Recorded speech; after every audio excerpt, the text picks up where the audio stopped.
কিরে, আজকে তো শয়তানক ছাড়ি দিছে রে। তাহলে এখন কি হইবে? কি আর হইবি, শয়তানক সুস্বাগতম জানানোর জন্য যুবক যুবতীরা একনা নায় ভুট্টা বাড়িত যাইবি।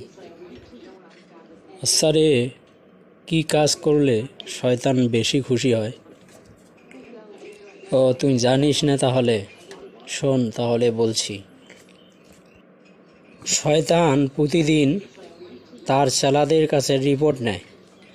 এই রিপোর্টে কে কোন শয়তানি করেছে, কাকে কোন গোনায় লিপ্ত করেছে, এইসব আর কি। মানুষকে অসা দিতে দিতে ব্যভিচারে লিপ্ত করে বা জেনায় লিপ্ত করে, এবং তাকেই শয়তান পুরস্কৃত করে। তুই যে হাদিস শোনালু রে, তাতে আর ভুট্টা বাড়ি যাওয়া হইল না।